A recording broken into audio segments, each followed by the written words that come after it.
A Gesù vittorioso domandiamo di alleviare le sofferenze We ask di Jesus, tanti the nostri victor over death, fratelli to lighten the perseguitati a sufferings of our causa many del suo brothers and nome, sisters who are persecuted for his come name. pure May the di international fronte community alla not immensa stand by tragedia before the umanitaria immense humanitarian all'interno di questi tragedy paesi unfolding in these e al countries. dramma.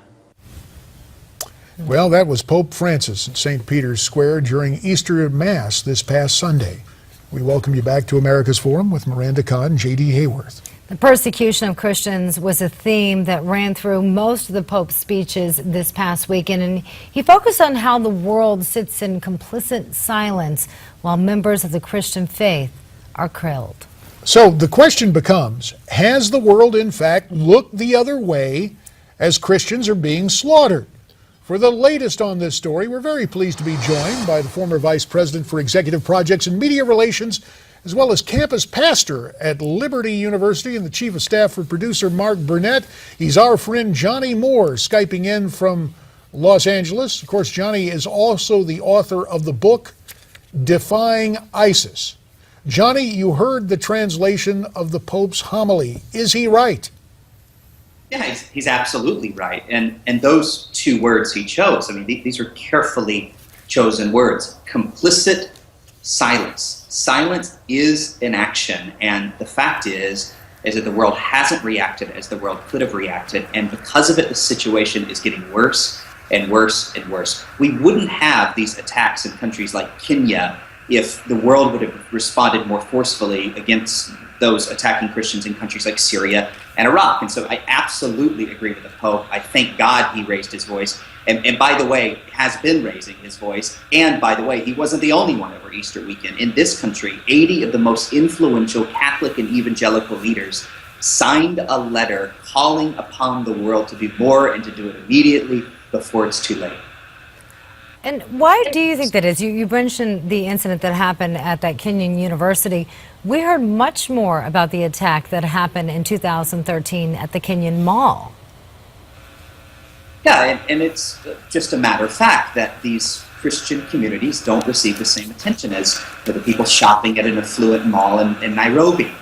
It's just the situation. And by the way, this was not a surprise to the Kenyan Christian community. There were numerous threats against these people, and those that wouldn't say it was a particular attack against Christians just aren't reading what Al-Shabaab said. I mean, Al-Shabaab, it's remarkable. You can read the letter that they released. They released a press release after they killed these Christians. It's in perfect English, sophisticated international English, and it says exactly in the letter that they were targeting these infidels, quote infidels. They showed up at a Christian prayer service and they started there.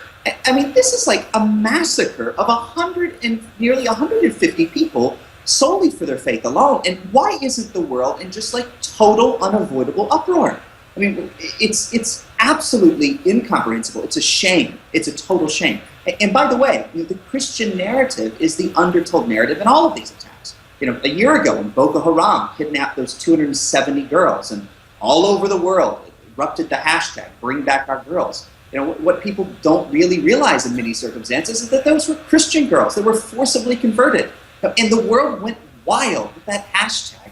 And now, 10 days ago, Boko Haram kidnapped 500 women and children. And I guarantee that 99% of the people listening to us talk right now haven't a clue it happened. The world is sleeping, and it's getting too late.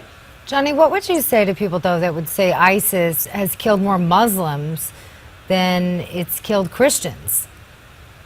I would say it's absolutely true. ISIS has killed more Muslims than Christians. But what is also true is that Christian communities in the path of ISIS are facing the threat of total eradication. This is an attempt at genocide. That's what's happening, and you better believe ISIS will finish it if they have the opportunity to do it. And so, I'm not someone to get into the wars between religions, but what I can tell you is that the Christian community is particularly vulnerable, and 1,000 years from now, church historians will reference the speech, the homily that the Pope gave this weekend as an iconic moment when a Catholic Pope was calling out a once-in-a-thousand-year threat against Christians in the Middle East. And again, because the world hasn't reacted more forcefully to protect these threatened Christian communities, now jihadists in many other countries of the world are feeling emboldened to do more. So Boko Haram is attacking more Christians.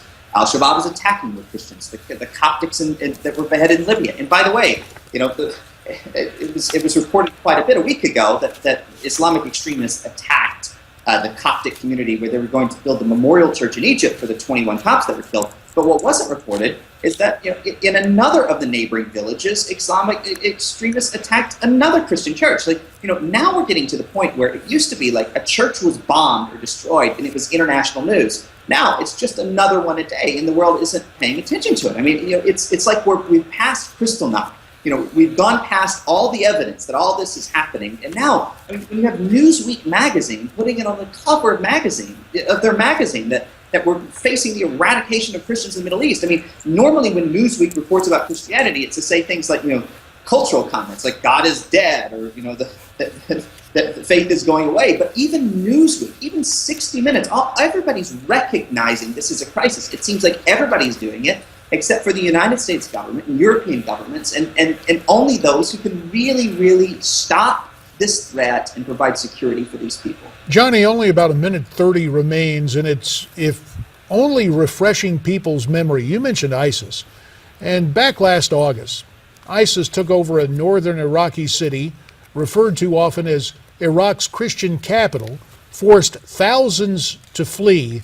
I want to listen to what one displaced Iraqi family had to say and then get your reaction and amplification. 26-year-old Basma says this is the only place where she feels safe. Wherever we go, we are threatened. My family and I have nowhere else to go, she says. What do we do if they come for us here? What kind of life is this? Death is better than this life. 45 seconds, the final word, Johnny. I sent research crews to talk to all of these people from that city. And the shocking thing I discovered was this was totally an attack against Christians. It wasn't Christians caught in crosshairs. ISIS arrived in that city.